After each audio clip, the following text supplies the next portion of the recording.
Okay, I had a little mechanical error, uh, error in my computer. The slides refuse to shift. So let's continue. These are known facts that have been reported that cattle produce 81% of the world milk population. Of course, cattle are the major producers of milk worldwide, followed by buffalo, 15%, goat, 2%, sheep, 1%, and camels provide 0.5%. So the remaining 0.5% are mostly produced by equines and yaks. And about 1/3 of the milk production in developing countries comes from buffalo, cattle, from sheep and goats, camels, and so on. And in developed countries, almost all milk is produced by cattle as compared to what happens in or we find in developing countries. Milk from dairy species other than cattle present 40% of the milk production in Asia, 23% in Africa, 3% in Europe, and so for 5% in America. This is most times non-existent in the Oceania.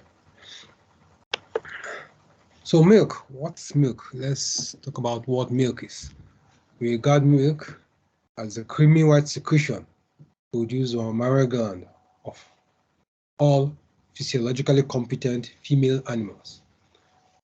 You cannot collect milk from sick animals and regard it as milk of good quality.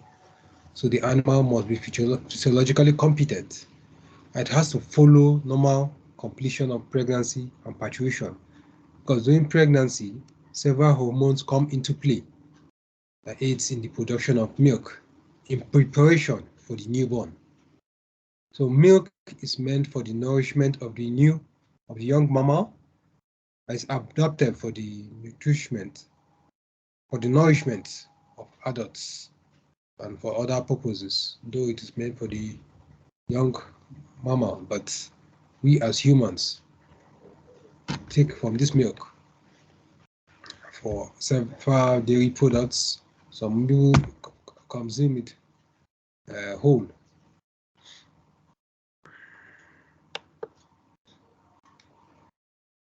Milk can also be food with similar physicochemical properties to natural milk. That's why we have soya milk, we have rice milk, we have coconut milk. So any of this milk that have similar physicochemical properties as milk, we regard it as milk.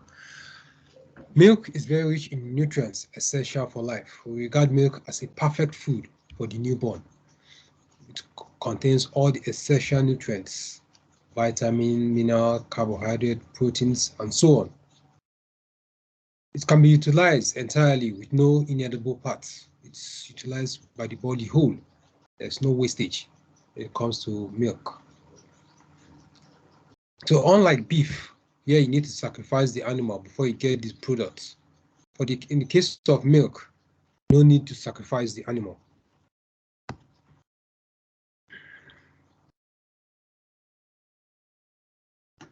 But the bad news here is that milk is, however, an ideal medium for bacterial multiplication. The bacteria grows faster. It acts as an excellent medium for the growth of several microbes. The populace consume this product in large quantities, which is why we have to make sure that this milk is safe and wholesome for public consumption. It's consumed by all cultures, no limitations. I'm yet to see any cultural or religious group that talks against the consumption of milk. So this is where we are arriving at that the public health concern. Our public health concern is that this product should get to the public safe and wholesome. Safe meaning free from any microorganism, wholesome meaning the chemical composition of such milk is present and in the right proportion. Solid content, carbohydrate, vitamins, they should all be present and in the right proportion. Milk quality criteria. When you say milk is of good quality, what do we expect? One is purity. Milk should be non-adulterated. Specific gravity of milk should be 1.032 grams as opposed to water, which is 1 gram. And you can always detect this using a lactometer instrument called lactometer. 2, it should have good flavor. Of course, it should not have an offensive taste or a bad taste. Attractive appearance. Of course, it should have an attractive appearance of being creamy white with the glistering creamy layer. Should have good keeping quality. Of course, this can be detected by several quality control tests.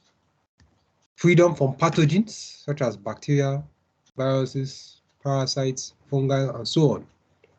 Freedom from contaminants, which can be in form of residues, chemicals, and so on. Milk of good quality should be able to meet all these criteria listed here. Physicochemical characteristics of milk. One is the appearance. I said that it should be creamy white to yellowish. Consistency, of course, we regard milk as being colloidal. It should be uniformly distributed on a flat surface. Of course, even see milk that is watery, it's an indication of mastitis or a decrease in milk solids.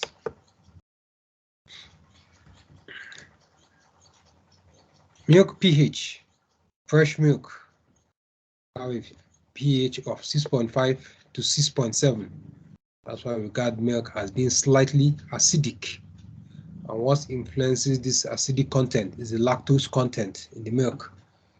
When you see a pH of less than 6.5, it's an indication of that either that's colostrum milk or it's due to bacterial deterioration. A pH of greater than 6.5, an indication of mastitis, or there is protein breakdown in such milk.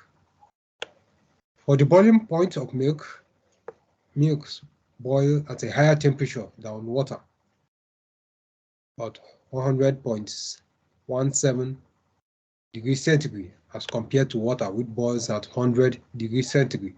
And this is because of the solid content in the milk. Milk have a specific gravity of 1.032 grams.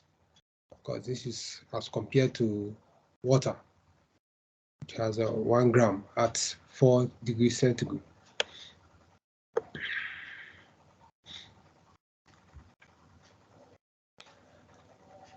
Let's go to composition of milk.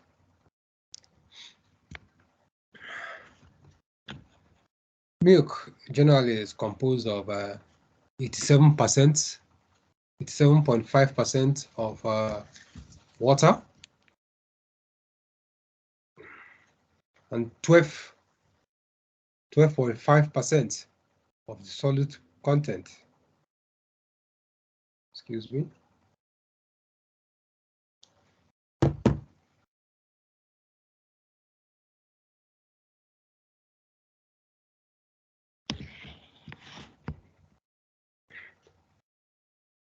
It's about 12.5% of solid content.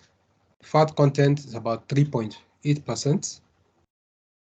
And the solid non-fat is about 8.7%. That is solid non-fat category. We have the nitrogen fraction, which is about 3.3%. The lactose fraction is about 4.6%. Vitamins and minerals about 0.8%. And the nitrogen content is now broken down into non-protein nitrogen, 0.2%, and the protein section is about 3.1%. Now, the protein content can be the casein or the whey protein. Casein, which is composed more composition of 2.8%, and the whey protein percentage of 0.5%.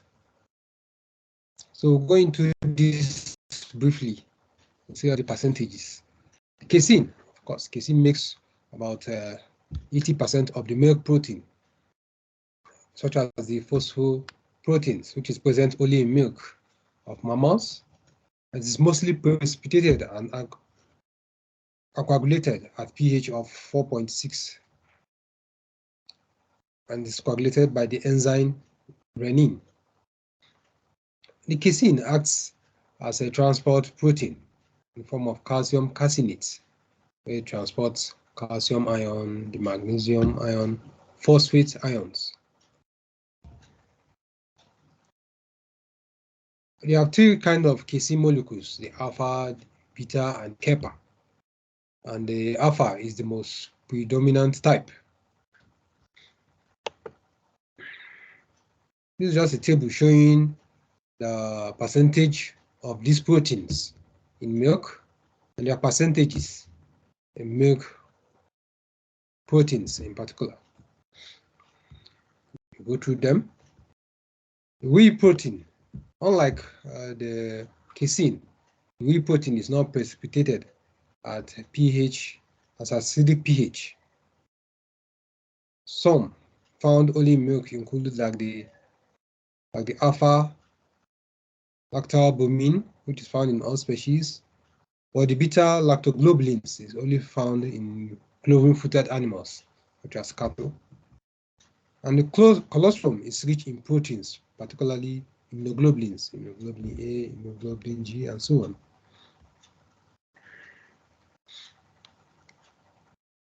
These are some factors that favor or that affect the protein content.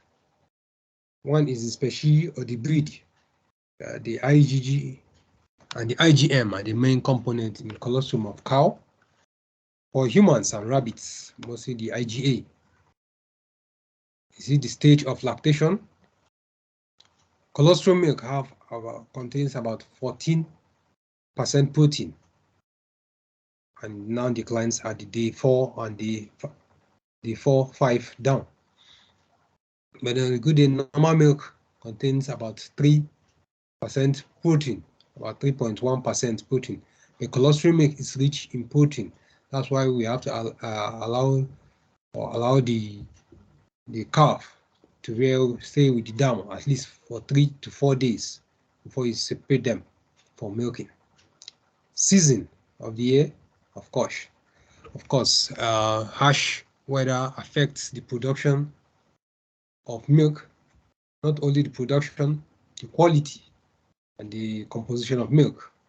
The age of the animal also is a factor, because these animals produce at an increasing rate until they get to the age of 7, because most of this composition of milk start to drop.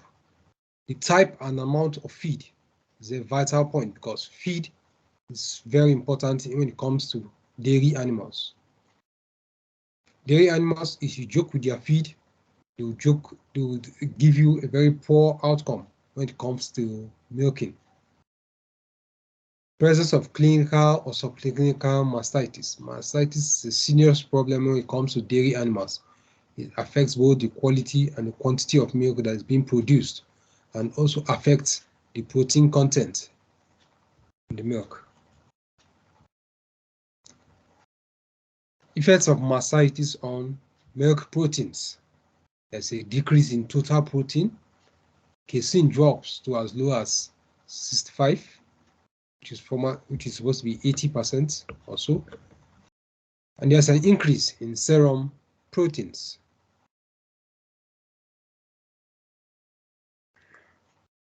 Other milk proteins, which are mostly fat, soluble proteins, and enzymes, such as the catalase, the phosphatase, the reductase, amylase, and so on.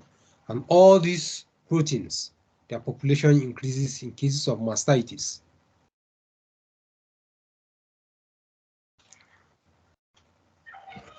Milk carbohydrates, which is in form of lactose, which most times is being broken, which is broken down into galactose and glucose, which is now being utilized by the body.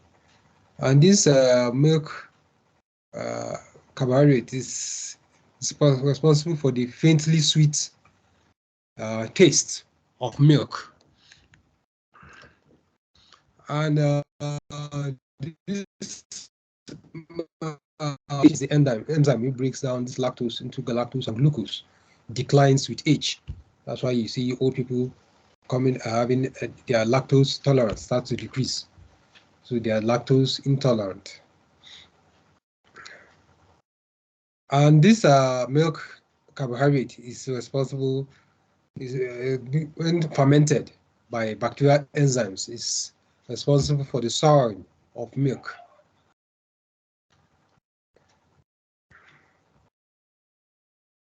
Milk fat, of course, this is responsible for the creamy layer you find on milk on standing.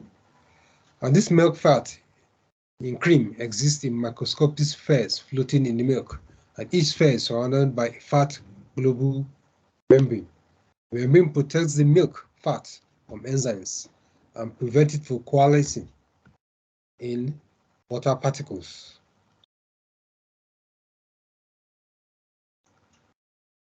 And about 98% are partly solid at room temperature.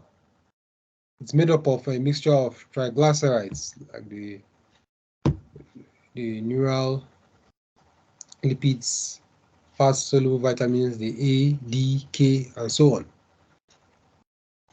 And this milk fat is also responsible for its yellowish color because it contains a pigment, mainly the carotene. Other constituents of milk, apart from the vitamins, minerals, carbohydrates, proteins, and so on, enzymes, it contains somatic cells, bacterial cells, which some are pathogenic, some are not, viruses, fungi, parasites, especially toxoplasma, which is a milk-borne disease, drugs and other metabolites, chemicals, and heavy metal residues. These are other constituents of milk.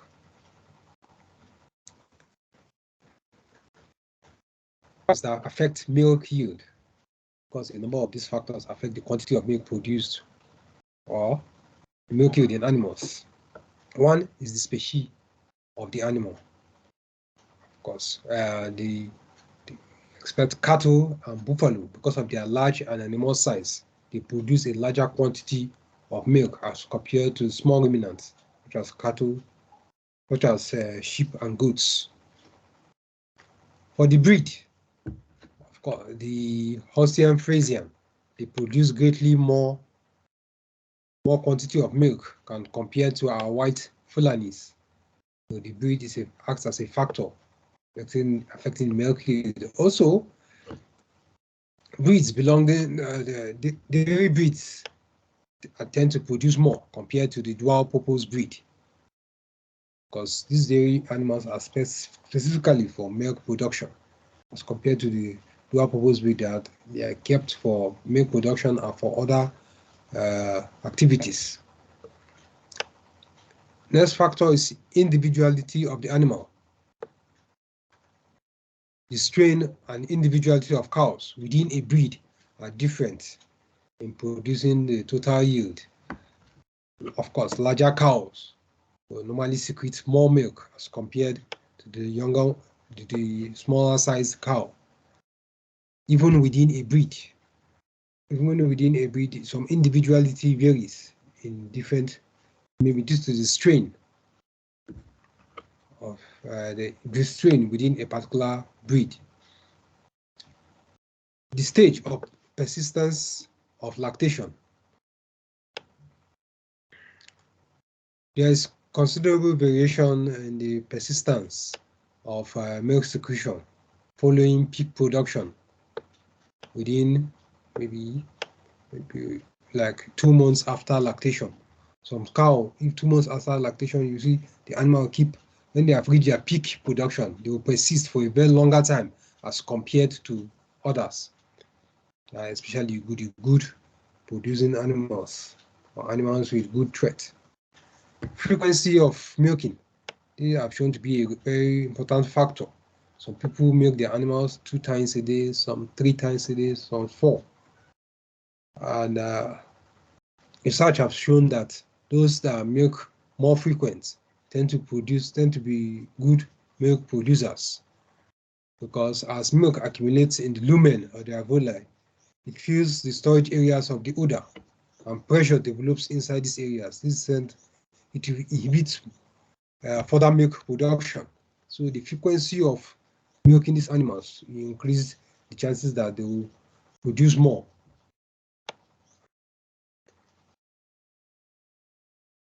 Pregnancy needs to be a factor. During the first 5 months of pregnancy, there's a decline in the milk yield of pregnant cows at a very slow rate. Then from the 5th month, it starts to decrease at a very faster rate. Pregnancy here is serving as a factor. That animal that is being milked, is it pregnant? What is the stage of pregnancy? So you know that it will affect the milk yield. Age of the animal, is believed that there is a slight additional growth of secretory cells of dairy cattle during each pregnancy until it hits about 7 years. So there's always a gradual increase till it reach that 7 years. So depending on the age of the animal, you can be able to tell the factor that whether the age is having a factor in the quantity of milk that that animal is giving.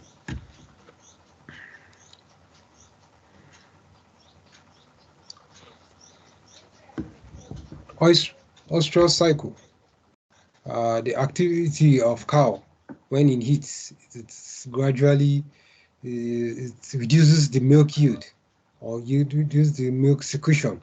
Of course, this is temporary period, but the best solution to this is to confine such an animal so that it don't come on heat. Because during this during heat period, there's a decrease in the quantity of milk that is being produced. Another factor is the dry period. Animal that is attaining towards the dry period, there's tend to be an increase, there's tend to be a decrease in the quantity of milk that is being secreted by such animal. Gestation period, of course, there's a significant reduction in milk yield when an animal in the milk yield towards the end of pregnancy. There's a slight decrease, a serious reduction when the animal gets towards the end of pregnancy. Temperature and humidity, of course, the environment where the animal stays. If the environment is harsh at high temperature, or say very high temperature, of course, it affects the production of these animals. So animal that is more comfortable will produce more as compared with the one that's in a very harsh weather. Stress is also another factor that can affect milk yield. Of course, the animal will produce better when they are in a resting stage, or when they are not being stressed. I missed feed. Feed is very important when it comes to dairy production. I regard dairy animals as computers. Garbage in, garbage out. If you give them garbage on the field, they will give you garbage when it comes to milking. Feed them with feed of high quality, and they will give you milk of high quantity and quality. Milkers' action. To have been observed that a change in the style or the method of milking affects the production of milk in most dairy animals. If you have been used to milking animals using the machine milking, I decided to change to the hand milking. There's a significant drop in the quantity of milk that's being produced. And also, we also observed that even the milker, there's a change in the individual who's carrying out the hand milking. In case of hand milking, there's also a change in the quantity of milk that's being produced by that animal. So the milker's action also can be of two forms, and it affects the quantity of milk that's being produced. Disease, of course, and one of the challenging cases here is the case of mastitis. It affects the quantity and the quality of milk that is being produced. Several diseases can affect the milk yield when it comes to dairy animals. And one of the conditions we'll be looking at is mastitis. Mastitis is regarded as inflammation of the udder, with the cardinal signs of reddening, warm to touch, pain on palpation, and swelling, plus other clinical signs that can point towards mastitis. But these are the cardinal signs. And you can have infectious and non-infectious causes of mastitis. Non-infectious, such as the poor operation of the milking machine, at the point when the milk stops flowing in the side glass, if the brake if not applied, the vacuum pressure from the machine room will end up traumatizing the teeth of the mammary gland. Another example is the injuries from sharp farm implements, barbed wires, and so on. It can lead, if it's not properly treated, it can lead to mastitis. Infectious causes can be bacterial, viral, parasitic, or fungal causes of mastitis.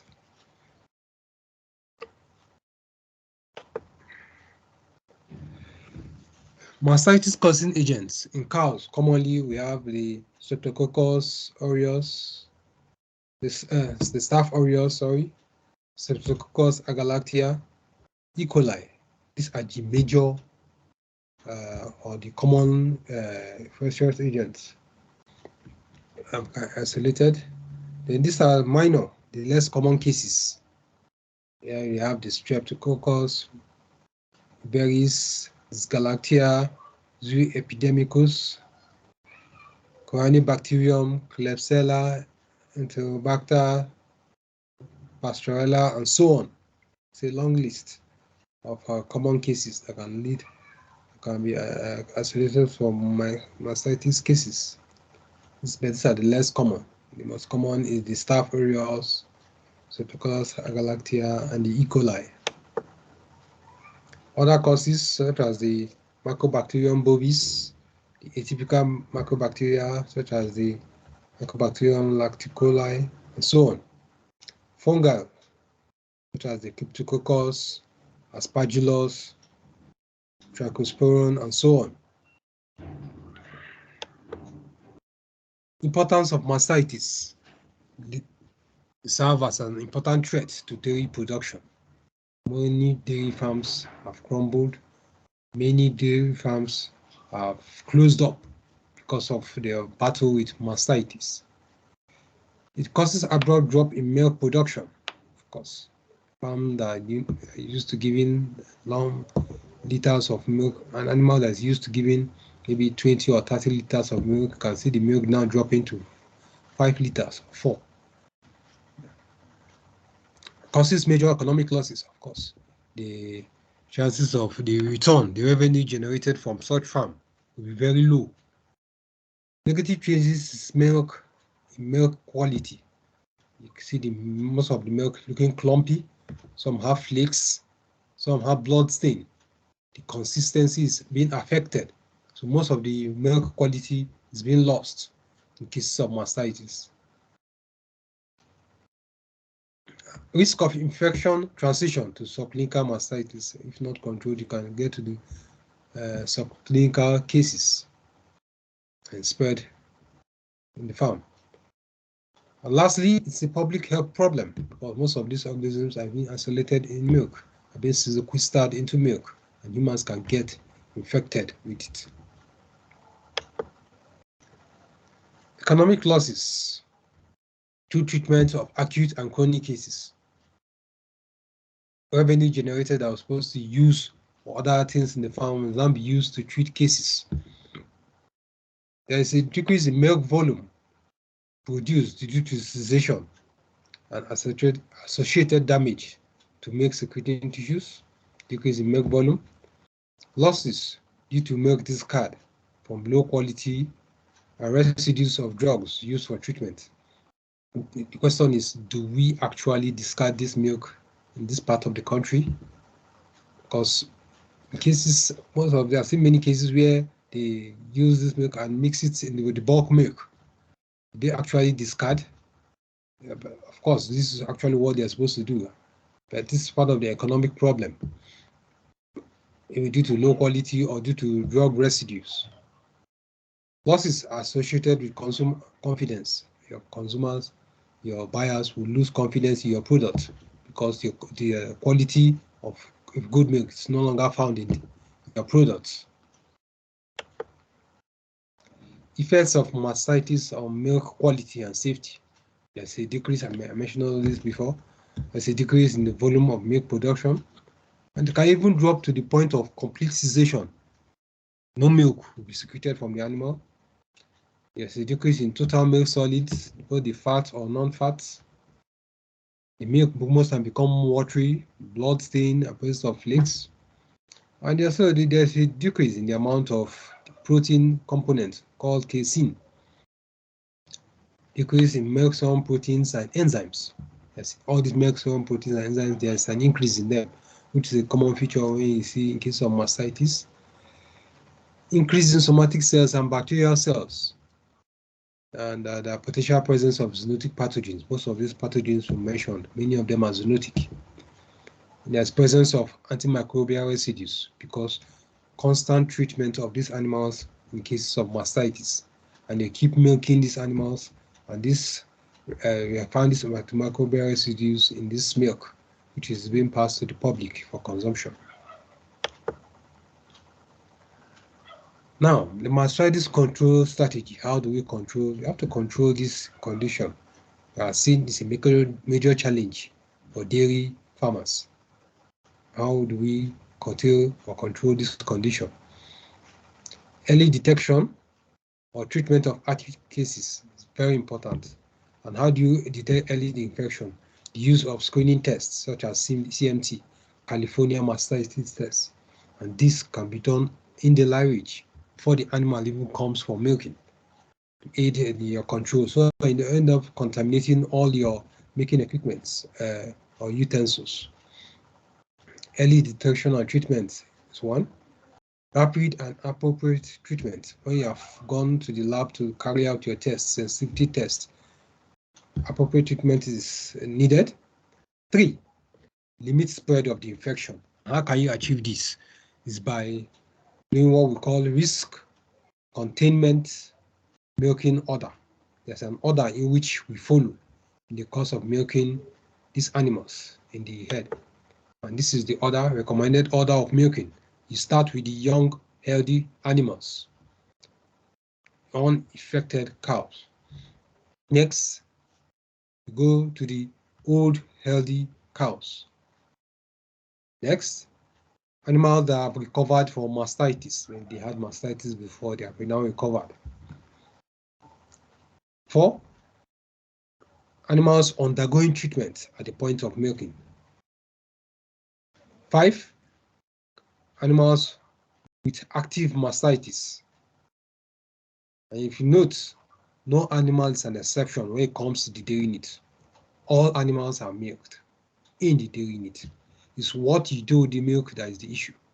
Of course, you will not make an animal that is undergoing treatment and pass the milk for public consumption or pour it in the bulk milk.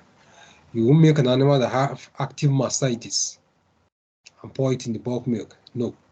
So no animal is an exception, because if you allow this milk to accumulate in the mammary gland, in the cisterns of the mammary gland, it exerts a lot of pressure in the alveolar cells, and this could lead to the rupture of the alveolar cells.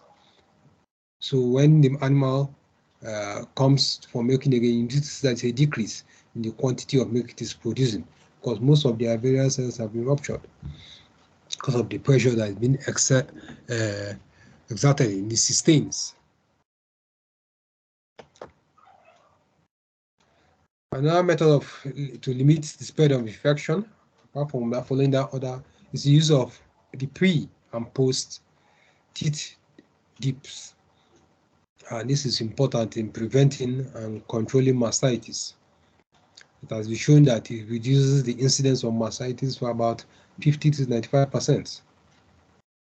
Reduces skin colonization and contamination with mastitis agents.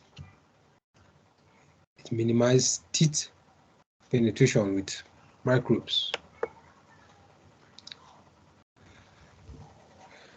The aim of pre-dipping, of course, is to contaminate the teeth before milking.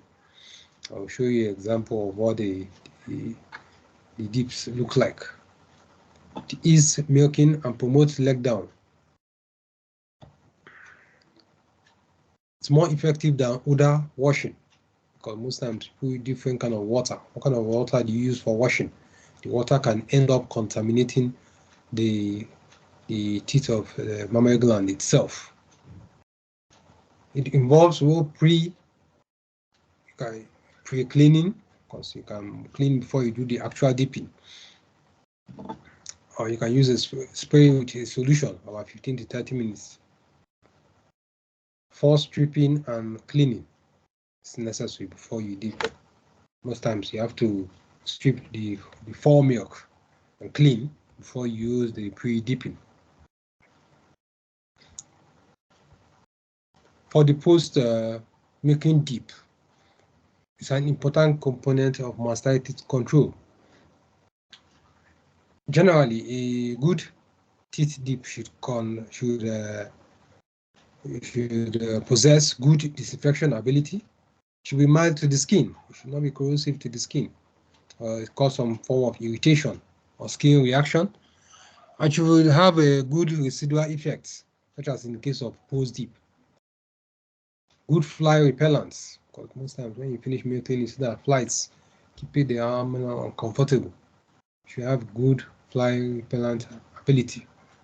But you always note, in cases of the winter season, care should be taken when you're using a dip, because it can end up to avoid the freezing of the teeth. This is an example of what a teeth dip looks like with the cup, and it comes in a 5 liters gallon and so on. Commonly used dips. The iodophores, like the iodine, have been used. The chlorines have been used. Sodium hypochlorite, sometimes advised that is not recommended, but some people still go ahead and use it at a very dilute concentration. Chlorhexidine, so very good. It's non-irritating, but some bacteria, such as Pseudomonas, can be resistant. Hydrogen peroxide are also used. Fatty acid-based products have also been used. Other products that deep solution have been used are the quaternary ammonium compounds, the pyridine, and so on, have also been used as dips.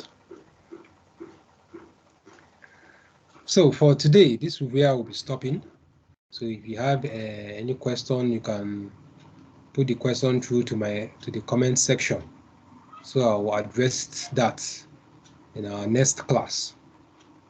So thank you.